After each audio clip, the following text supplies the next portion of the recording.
Assalamualaikum warahmatullahi wabarakatuh. Di sini kelompok kami ingin mempresentasikan dengan tema pajak pertambahan nilai PPN di Indonesia. Dengan dosen pengapu kita, Dian Indasari SE, AK, MM.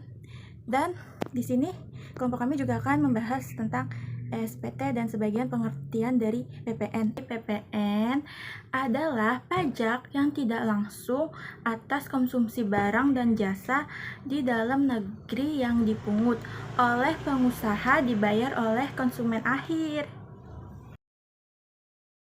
Perkenalkan, nama saya Nisa Fitri dengan NIM 64235266. Saya akan menjelaskan mengenai karakteristik dan tarif PPN.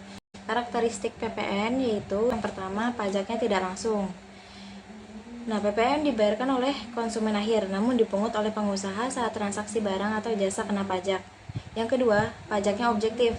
Pengenaan PPN tidak memperhatikan kondisi subjek, melainkan berdasarkan objek pajak. Yang ketiga, pajak multitahap dengan mekanisme kredit pajak. Dikenakan pada setiap jalur produksi dan distribusi. Yang keempat, bersifat konsumtif. Beban PPN akhirnya ditanggung konsumen yang membeli barang atau jasa.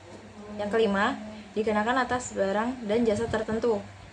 Jadi tidak semua barang atau jasa dikenakan PPN, misalkan sembako tertentu, jasa kesehatan atau pendidikan, itu dikecualikan ya. Yang keenam, dikenakan di dalam daerah pabean Indonesia. Transaksi impor dan penyerahan dalam negeri dikenai PPN. Kemudian ada tarif PPN. Berdasarkan Undang-Undang Nomor 7 Tahun 2021 dan PMK Nomor 68/PMK.03/2022. Jenis transaksinya, yang pertama tarif umum atau standar, tarif PPN-nya 11%, berlaku mulai 1 April 2022. Yang kedua ada tarif khusus ekspor BKP atau JKP, yaitu 0%. Yang ketiga, barang kena pajak tertentu atau PPN BM, yaitu tarifnya 10% sampai dengan 200%, tergantung jenis barang. Kemudian yang keempat, potensi kenaikan tarif.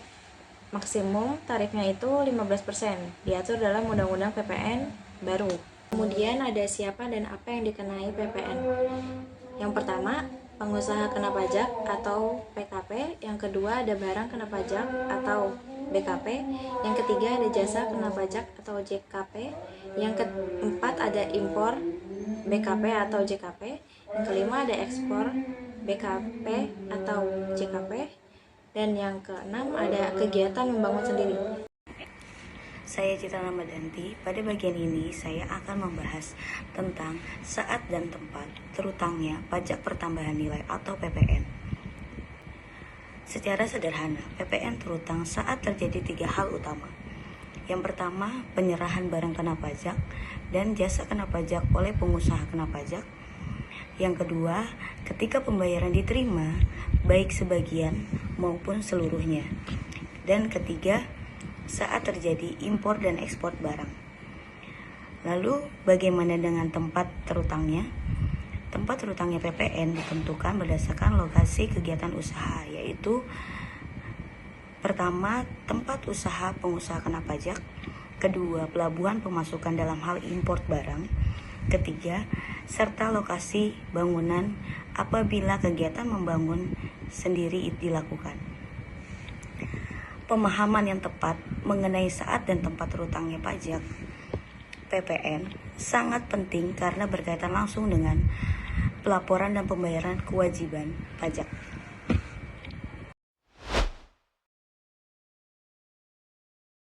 Saya akan menjelaskan mengenai studi kasus yang pertama.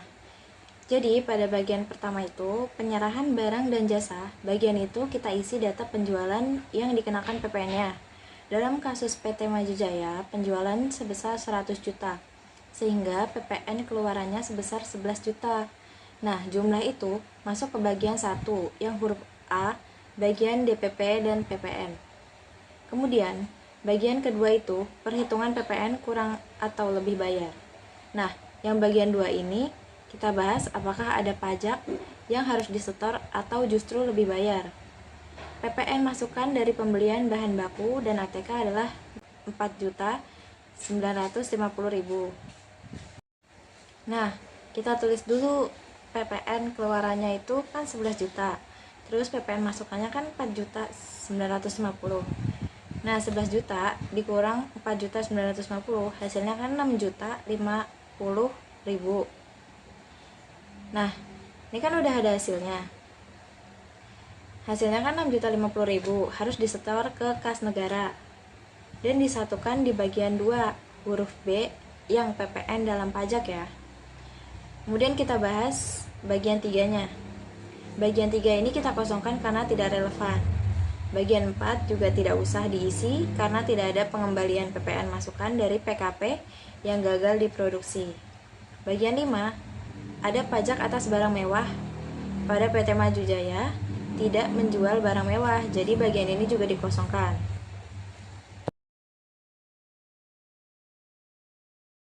Kita akan membahas studi kasus yang kedua, yaitu dari PT Sinar Mandiri.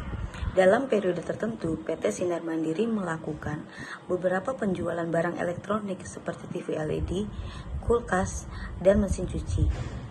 Semua barang tersebut dikenakan PPN 11% sesuai dengan ketentuan yang berlaku.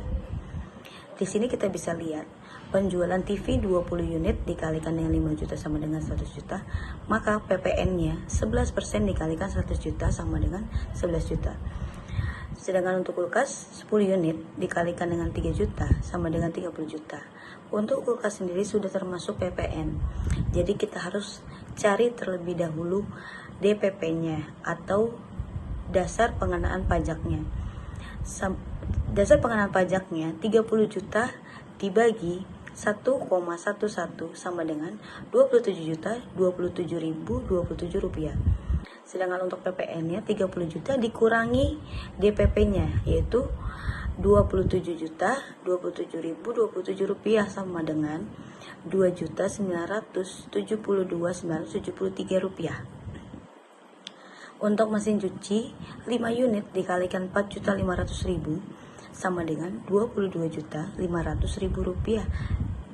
Untuk mesin cuci sendiri di luar PPN, maka kita hitung PPN-nya yaitu 11% dikali 22.500.000 sama dengan 2.475.000. Total PPN keluaran sama dengan 11 juta ditambah 2.972.973 rupiah ditambah 2.475.000. Maka dari penjualan tersebut total PPN keluaran yaitu 16.447.973 rupiah. Dengan metode yang sama seperti PPN keluaran tadi, maka total dari PPN masukan untuk pembelian barang tersebut adalah sebesar Rp17.372.568. Setelah dilakukan perhitungan, ternyata PPN masukan lebih besar daripada PPN keluaran, sehingga terjadi kelebihan bayar atau restitusi sebesar Rp924.595. Studi kasus ini menunjukkan pentingnya pencatatan transaksi yang cermat karena mempengaruhi jumlah pajak yang harus disetor atau bisa diminta kembali.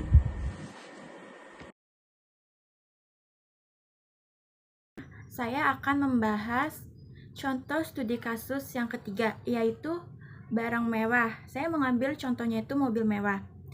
Sekarang kita masuk studi kasus pembelian barang mewah ya. Nah, misalnya nih, di sini kalian bisa lihat ya, kita membeli mobil seharga 30 miliar. Pertama, kita hitung dulu nih PPN-nya atau nilai pajak pertambahannya. Nah, PPN di sini kan sebesar 11% dari harga mobil. Jadi, 11% ini dikali 30 miliar. Nah, hasilnya itu 3,3 miliar. Nah, yang kedua ini karena kita termasuk barang kena pajak yang tergolong mewah atau disikat BKPTM, maka dikenakan PPNBM atau pajak penjualan atas barang mewah. PPNBM itu dikenakannya sebesar 12% dari harga mobil jadi. Nah, kita hitung lagi nih, sama halnya seperti cara yang di awal ya, kan kalau yang di awal 11% kali 30 miliar. Nah, kalau barang mewah ini 12% kali 30 miliar sama dengan 3,6 miliar. Nah, yang ketiga ini kita jumlahkan semuanya untuk tahu total pembayaran harga mobil 30 miliar. Ini ya. PPN-nya itu kan tadi yang di awal yang 11% itu kan udah ada hasilnya tuh, dikalian 30 miliar hasilnya 3,3 miliar. Nah, yang pajak penjualan atas barang mewah kan itu 12% kali 30 miliar kan 3,6 miliar ya. Jadi ditambah aja 3,3 miliar ditambah 3,6 miliar. Jadi total yang harus kita bayar itu adalah 36,9 miliar. PPNBM hanya dikenakan pada barang yang tergolong mewah seperti ini. Barang biasa tidak dikenakan PPNBM, hanya PPN saja. Kalian bisa nih buat contoh soal yang lain, misalnya kayak tadi kan aku mobil, nah bisa juga rumah atau hal semacamnya. Nah, jadi bisa kita lihat yang tadi sudah aku jelaskan, ketika membeli barang mewah seperti ini, pajak yang dibayarkan sangat besar. Tujuannya dikenakannya PPNBM adalah untuk mengendalikan konsumsi barang mewah dan juga sebagai bentuk keadilan sosial dalam perpajakan. Oke, selanjutnya jadi di sini aku ingin ngejelasin nih cara pengisian SPT pada masa PPN. Kan tadi kan aku jelasinnya mobil mewah. Nah, yang mobil mewah yang tadi sudah aku jelaskan studi kasusnya itu kita isi nih SPT-nya seperti apa. Dia itu dari PT Mewah Sejahtera Internasional. Nah, setelah kita menghitung soal PPN dan PPNBM yang sudah aku jelaskan, kita harus membuat pelaporannya nih dalam SPT masa PPN dengan formulir 111. Nah, di sini kan bagian 1 kan ada penyerahan barang dan jasa tuh. Di sini tercatat bahwa penjualan dikenakan PPN dengan nilai dasar pengenaan pajak DPP sebesar 30 miliar. Nah, dan PPN-nya ini sebesar 3,3 miliar sesuai perhitungan kita tadi 11% dari harga mobil. Nah, ini tercatat di kolom 1A.2, yaitu penyerahan yang PPN-nya dipungut oleh pemungut PPN. Nah, yang bagian kedua yang ada di SPT kita ini kan perhitungan PPN kurang bayar atau lebih bayar. Nah, di kolom A ini langsung dimasukkan saja PPN terutangnya sebesar 3,3 miliar, yang dimana sudah tadi kita kalikan yang 11% kali 30 miliar tersebut. Nah, yang menunjukkan jumlah pajak 3,3 miliar yang harus disetor oleh perusahaan. Nah, yang bagian kelima ini pajak penjualan atas barang mewah, yaitu PPNBM. Nah, karena mobil ini tergolong barang mewah, maka dikenakannya PPNBM-nya itu sebesar 12% yang sudah kita kalikan nih, yang tadi sudah aku jelaskan juga ya, 12% kali 30 miliar, yaitu 3,6 miliar. Nah, angka ini dimasukkan ke kolom 5.A, yaitu PPNBM yang harus dipungut sendiri. Nah, jadi total pajak yang harus disetorkan ke negara nih atas transaksi adalah PPN-nya yaitu 3,3 miliar dan PPNBM-nya 3,6 miliar. Nah, penting banget dong pengisian SPT ini dilakukan oleh PKP pengusaha kena pajak, seperti perusahaan yang sekarang kita buat contoh yaitu PT Mewah Sejahtera Internasional, dan ditandatanganin oleh pejabat yang berwenang dalam hal ini, Direktur Keuangan kita. Nah, formulir SPT masa PPN ini yang sudah aku jelaskan menunjukkan bagaimana pajak dipertanggungjawabkan secara administrasi kepada negara. Tujuannya adalah untuk memastikan kewajiban kita untuk membayar perpajakan dipenuhi dengan baik dan benar, khususnya ketika transaksi melibatkan barang mewah seperti mobil ini. Sebagai penutup, mari kita simpulkan, PPN adalah pajak tidak langsung yang dikenakan atas konsumsi barang dan jasa di dalam negeri. Pajak ini dibebankan kepada konsumen akhir, tetapi dipungut dan disetorkan oleh pengusaha kena pajak atau PKP. Ketentuan tentang PPN diatur dalam Undang-Undang Nomor 8 Tahun 1983 yang telah diubah beberapa kali dan terakhir diperbarui melalui Undang-Undang Nomor 7 Tahun 2021 tentang Harmonisasi Peraturan Perpajakan atau UU HPP. PPN dikenakan atas nilai transaksi dan besarannya dihitung menggunakan mekanisme kredit pajak, yaitu PPN keluaran dikurangi PPN masukan. Berdasarkan pasal 7 UU PPN, sejak 1 April 2022, tarif PPN ditetapkan sebesar 11% dan akan naik menjadi 12% pada 1 Januari 2025 atas konsumsi barang mewah dengan ruang kebijakan antara 5-15%. Melalui pemahaman ini dan studi kasus tadi, kita bisa melihat bahwa PPN bukan hanya kewajiban perpajakan tetapi juga bagian dari sistem keuangan negara yang adil, transparan, dan berkelanjutan.